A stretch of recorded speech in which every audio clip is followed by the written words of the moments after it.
Well, hello everybody. This is David Bianco back with you for another vinyl shootout.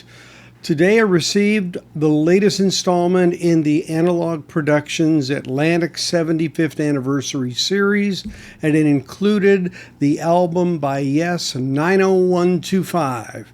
And that's going to be the shootout we do next on the Safe and Sound Texas Audio Excursion. Well, I've been on quite a roll with Yes albums lately. We just had the triple shootout, which is on the live portion of my channel if you want to check it out. We did 3 different records from the earlier career of Yes: the Yes album, Fragile, and Close to the Edge. And I did one, my buddy Brad did one, and Scott Wilson from the Pressing Matters did the third. And it was a great time. We had 4 to 6 pressings of each record to go through. Luckily, this one for Yes's 90125, it is going to just be 2. And the 2 are going to be the original, which was, in my case, the pressing I have is from Specialty Records Pressing. It was mastered by Bob Ludwig. It was mastered at Sheffield Lab Matrix. And that is, in fact, what was going on in the day. Master disc stamp is in the dead wax on both of these records, on both sides, that is, of this record, of the original pressing. And going back to that, this is one of the best pressings that's out there of something that was done. Ludwig was known for his high quality work, obviously, and this record has always sounded great. But it's up against now one of the releases from Analog Productions that is in the Atlantic 75th Anniversary Series. And this particular one is mastered by Kevin Gray. He did it at his Coherent Audio Studios from a half-inch copy tape of the original master. So it is a copy. Now, this 2x45, 2 LPs on 45, is pressed at QRP in Salinas, Kansas, Chad's place up there. And it comes with a tip-on style gatefold double packet jackets with film illumination, again, by Stoughton Printing. So that's what we're going to be comparing. Now, if you don't know anything about the Yes 90215 project, it was kind of an unlikely outcome to be there because there were so many personnel shifts with the band as they got into the early 80s. They broke up in 81 after their 1980 tour of the appropriately titled album Drama. But as unlikely as it was, somehow it all came together for the release of 90125, which actually is the 11th Yes album, and it was released on Monday, November 7th, 1983. The LP was actually named after the ATCO catalog number of the record, 90125. So that was a kind of unique approach. It was recorded at SARM Studios and Air Studios in London and featured the return of John Anderson on vocals. Although a vocal staple for the albums, John's writing was fairly limited. Most of it was replaced by Trevor Rabin, who had a stronger penchant for songs with hooks versus thematic aura, which were really John Anderson's staple and strong suit. But this LP did very well. It reached number 5 on the US Billboard Top 200. It only reached number 16 in the UK album chart, but it does remain their best-selling album in their storied career. It's certified 3 times platinum in the US with over 3 million units sold. And again, the US was really the sales success for this album, as it only sold 100,000 copies in the UK, giving it a gold status. And the largest sales outside the U.S. was actually in Germany, with over 500,000 copies sold. Now, there was one big single off of this album. There were 4 total, but Owner of the Lonely Heart was their only single to ever hit number 1 on the U.S. Billboard charts. It stayed there for 2 weeks. And it was released as a single a full 1 month before the release of the LP to generate enthusiasm for the project. Now, the instrumental on the album, called Cinema, was awarded a Grammy Award for Best Rock Instrumental Performance. And the LP itself was nominated for Best Rock Performance by a Duo or Group with Vocals, along with the Cars' Heartbeat City, the Genesis Self-Titled, Van Halen Jump, and Prince's Purple Rain. And Purple Rain won the award as well as the Best Score Soundtrack. And again, we know Prince was on fire there in the mid-'80s. So there was some stiff competition there for that Grammy. They did, of course, win one of them, so that was quite an achievement for them on this comeback of their career. Now, the inaugural tour that they did for 90125 was planned to kick off early in 1984 in North America, but was delayed due to an accident involving Trevor Rabin, where he collided with a woman in a swimming pool and he ruptured his spleen to the point where it was required to be surgically removed. So that definitely took them off the schedule that they had, and they originally had scheduled to have Berlin as their warm-up band, but that didn't work out, and so they ended up showing a couple of Bugs Bunny cartoons for the warm-up band on this tour, which was kind of interesting. So this album was big in the U.S., the mastering done by Robert Ludwig at Masterdisc. It's a stellar piece of work in its own merit. It's very satisfying. It's a great pressing, has great sonics. I've always enjoyed it. And I remember, the fact that this album was really one of those high-impact recordings. And so what happens here when we get into these new releases, reissues, we're starting to really say, hey, we've got a real bona fide top-end pressing here by a high-end mastering engineer. Who can better it, or how can it be better? And that has always been the challenge. But I can say pretty much across the board, at least as it relates to the pop rock titles in this series from Analog Productions, they've definitely been besting the competition consistently. And so this one is interesting to come to the conclusion of whether or not it can bring the prize home. So as a lot of these shootouts represent, we end up with a situation where we may start with a really solid and stellar pressing and mastering job, which a lot of originals have that particular signature on them, including this one by Robert Ludwig for 90125. So it is no slouch. I mean, it's an excellent sounding record. But again, now you're starting to make a comparison. And with my methodology of having turntables side by side and being able to A-B the two right next to each other, literally synchronized within 5 to 10 seconds of each other, so that I can hear the exact same section replayed between the two back and forth, it creates a much easier way to make comparisons because I don't have to count on mentally remembering something and then changing the record out and having to replay it. So what we end up finding out here as we compare the two, some of the shine can wear off when you have a strong contender. And in the end, what I found is at a summary level, the RL sounds a bit warmer overall in tenor and presentation, while it began to sound a bit sleepy almost against the Analog Productions. And so as I did more comparisons, that became more and more the case. You realize there's a lot of attack of instrumentation here between the bass lines and the drum emphasis. And although it's very present in the RL, it sounds relatively smooshed together when you start to A-B the two side by side. Now the AP, the Analog Productions 2x45 by Kevin Gray, it brings out a better appreciation of the musicianship and the cohesiveness of the music. And it's just more exciting to listen to overall. Again, the ability to do these back-to-back and to switch them, having these synchronized and volume matching them is an ideal way to draw out these comparisons. And again, this is not to say that the Robert Ludwig is a slouch at all. It's a good buy if you can get it used and find a clean copy.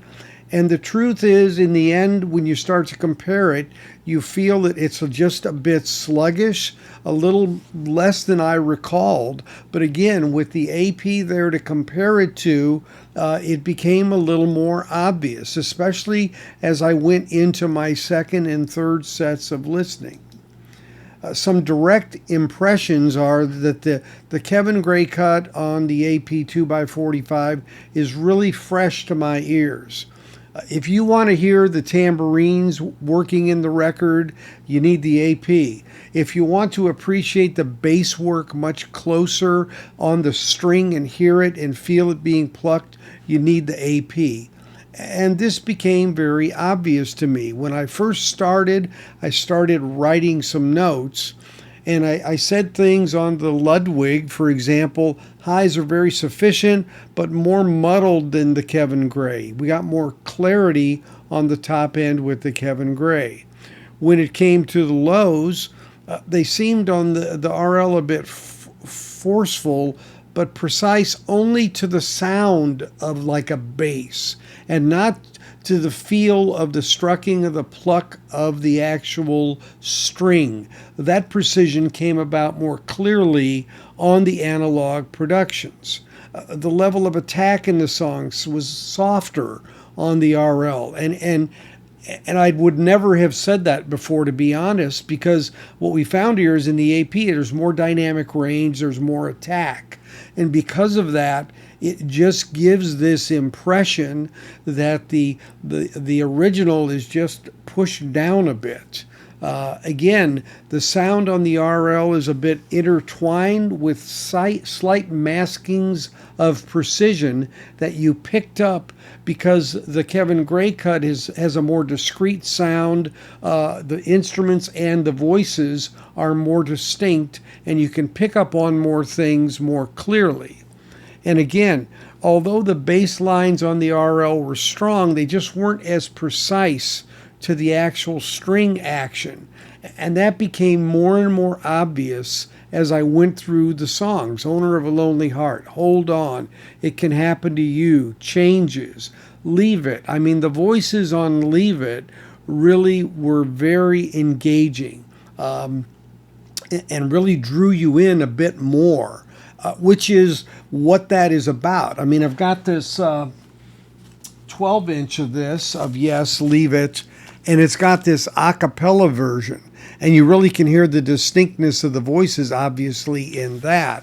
And you picked up on a lot more of that distinction here in this Analog Productions 2x45 that Kevin Gray mastered. So overall, you really have a pressing here and a mastering job that really brings about more clarity, more precision. And although, it's a kind of thing, the bass is deep, but it's not muddy deep. It's precise deep. So there were areas where it might have sounded in a way like the RL was better in the bass, but it certainly wasn't more precise. And because of that, it really lost some of the effect. And it created this imagery that was just a little more cloudy, I would say, than what you got with Kevin Gray's cut, which is very, very tactile and precise. So, part of it is what kind of sound do you like? If you like that warmer, richer, and you're not looking for maybe the highs to be quite as crisp or that, maybe, the RL's just fine. As I said, it's been great for all these years. But this Kevin Gray just really brings out some things that are really distinct and making me appreciate some aspects of the album that I really hadn't thought about before because they were kind of all convoluted a bit together. So let's look at how the ratings turned out. So for our rating scale, I show there some categories along the top and then comparison of the two albums we're talking about, the pressing from 83, the original from SRC with Robert Ludwig mastering, and then the new 2024 Analog Productions 2x45 RPM remaster by Kevin Gray. And so for Quiet Vinyl, which is the first category, The original was pretty quiet. It wasn't quite quiet, but it was better than a lot of originals that I've had. So I'm going to give it an 8.5 out of 10. And then the Analog Productions comes in along at a 9.5 because it was very, very quiet. Not quite dead quiet, but very, very quiet. So definitely advantage with the AP there. We get to the bass. I gave the original a 9 rating and the new one a 9.5. And so the 9 there means the bass was good and it had its presence, but in fact, when you listen to the new pressing, the pressing with the mastering gives you more precision in the bass. And so the precision was better than being a bit overwhelmed by it. And so it was a little bit mushier, I will say, on the original compared to the precision of the Kevin Gray. Again, really didn't notice that in and of itself on the original, but again, until you had something to compare it to that had that, you really wouldn't know.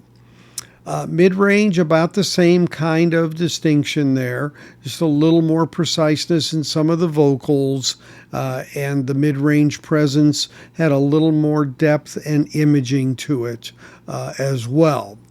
We got to the treble. There was a bigger distinction here. I think the treble on the new one is spot on. I gave it a 10. Really precise, really sweet to my ears.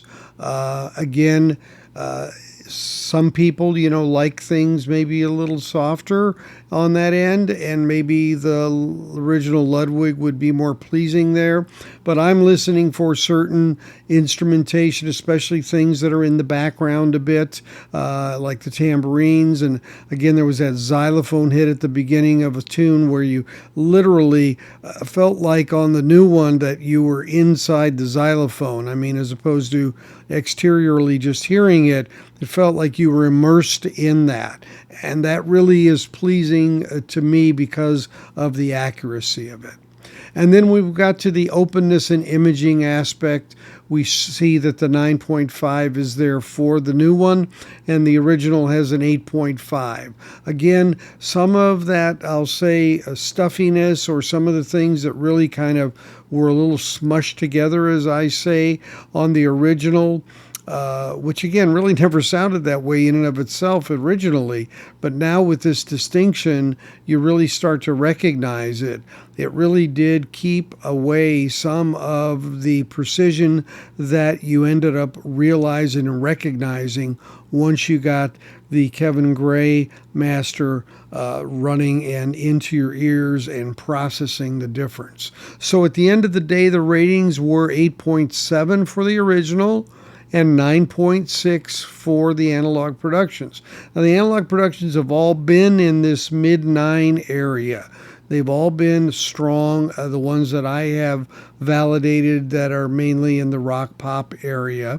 Again, some of these distinctions don't become really obvious until you can make such a comparison as we've done here. So there you have it, another Analog Productions Atlantic 75th series that bests the original.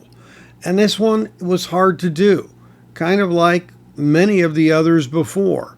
It's kind of a pattern that's picking up on this series, and that's great news. Now again, spending $60 for a record isn't for everybody whatsoever.